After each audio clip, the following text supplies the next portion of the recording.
In this video, I'm going to be sharing 5 money mistakes to always avoid. My name is Emily. We are passionate about helping other people get ahead with their money, and so this video is awesome because it is going to walk through 5 money mistakes to always avoid. So I'm going to jump right in. Money mistake number 1 is to spend too much on a house. And the impact this has immediately is that you won't have enough money basically to live month to month. I don't know about you, but I love looking at real estate online. When we were looking for a house, it was so easy to look at the houses that were slightly above our price range, slightly nicer finishes than what we could afford. And it's so easy to just kind of think in your mind that you can do that. It's kind of that thought process that leads you down the road of getting into a house that you can't afford. So the first thing you want to do is find out how much money you can afford each month to pay for a mortgage. And this is going to be around 25% of your take-home pay. If you aren't exactly sure how much house you can afford once you've figured out your mortgage, make sure to check out my video on how much house you can afford, where I'll show you exactly how to calculate that. I don't have time to go into detail about that in this video, so make sure to check that out. The good news is that if you can get your mortgage to that 25% range of your take-home pay, you'll have enough money to live on each month. And there is so much peace that comes from living within your means. And you might have to sacrifice some things, but at the end of the day, you can go to bed knowing that you have enough money to take care of yourself and your family, and that is so much more important.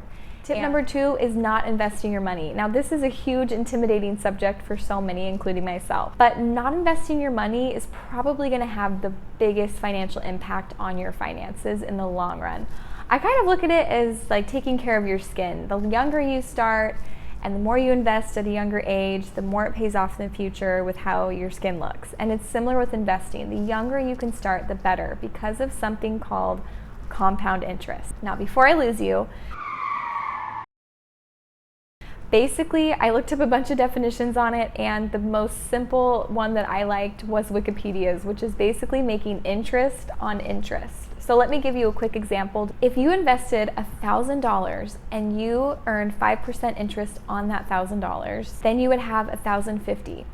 Then let's say you take that $1,050 and reinvest it, and you make another 5% on that money. Where compound interest comes into play is that you're earning that 5% interest on $1,050 versus $1,000. So every time you reinvest your money, the base amount that you're reinvesting gets bigger and bigger. And so that is compound interest. Okay, so an example of this in my life. When I was 20 years old, I decided that I wanted to get a Roth IRA. I wanted to get ahead with my money, make sure I had a lot of money when I was older, and so I decided to put $1,500 in a Roth IRA. And you can look at this as I keep talking, you can look at this as a success or a fail. But basically what I did is I put that $1,500 in that account, and I have never done anything with it. So I just invested it into like a mutual fund. Now, luckily, it's earned about 15%, so I would say it's been fine. But I never put any money into it. So if I had invested, let's say, $1,000 into that a year, then right now at this time, it would have like 40 times my money. So it really pays off to put a little bit into your investments, because that compound interest over time it does wonders. And so invest your money. And then I also linked below a calculator that you can use if you were to say, okay, I have $2,000 to invest right now. How much will that be worth in 20 years if I get 5% interest on it?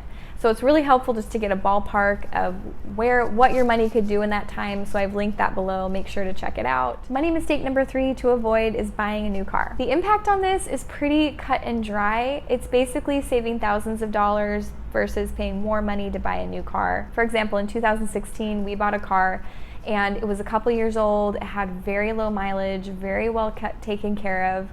And we saved about 25% buying it used versus going to the lot and buying the same car. I will say that buying a used car on your own does take a little bit more effort on your part, a little bit more research. You're gonna wanna make sure that you know who has owned the car and what they have done with the car, meaning do they use it mostly for commuting? Are they driving in a big city, stop and go traffic? Are they only using it occasionally? Those are really good things to know what kind of wear and tear has happened on the car. Has it ever been in an accident? The last one that our family does is I really try to search for cars in nice neighborhoods. Through my experience, I've found that the nicer neighborhoods in general, people take better care of their cars. They get them serviced regularly. They take pride in that. And so I want to buy a used car from somebody who's done that. Money mistake number 4 is living on borrowed money or having debt. It's really hard to get ahead with your money as far as saving and investing goes if you have debt. We can help you with this. If you're in a mountain of debt and you don't know where to start, the best thing to do is just to get started. You're going to want to build yourself a simple budget and understand how much money you can put towards the debt each month. Then you're going to want to list out your debts, smallest to largest, and tackle those small debts first so you really feel like you're making progress. You might also want to cut up your credit cards so you stop spending, or unfollow social media accounts that encourage a lot of spending. Make sure to hang out with people who encourage you on your financial journey, and you can also sell things around your house to make a little extra money to throw out your debt.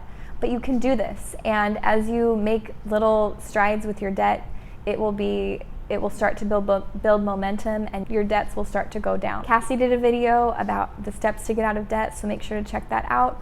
We also have a free debt snowball calculator, which can help you organize your debts and see when they'll get paid off. So make sure to check all those things out and use those resources to help you with this. Money mistake number 5 is to have no plan for your money. If you don't have a plan for your money, it's most likely that your money is kind of taking control of you instead of you taking control of your money. One of my favorite Dave Ramsey quotes is, "A budget is telling your money where to go instead of wondering where it went." I mean, that's so true, right? So having a plan will make all the difference with getting ahead with your money. Recently, we had a birthday party for my daughter, and I made a rough list of what we needed to do. I knew what food we were gonna get, what prizes I want to get, what games we were going to play. And so I started purchasing things, and as the party got closer and closer, I kind of procrastinated and went out and bought like tons of stuff for the party. Well, my plan was very vague, and so what happened is I overbought because I wasn't exactly sure how much of everything I should buy. So I ended up spending more on food, prizes, all the things, because my plan wasn't very good. And so obviously I'm not perfect at budgeting. Everybody makes mistakes. But that was an example when having a vague plan really led to more spending. And so make sure you write out a detailed plan for your money, list out all of your expenses that you have each month, list out what you want to save or any debts that you have. Make sure you assign all of your money in your paycheck and get on a plan so that you know exactly what your money is doing and you're in control of that. So I know you can avoid these 5 mistakes, and when you do, you will get so much more ahead with your finances, and that's what we want for you. Thank you so much for joining me today.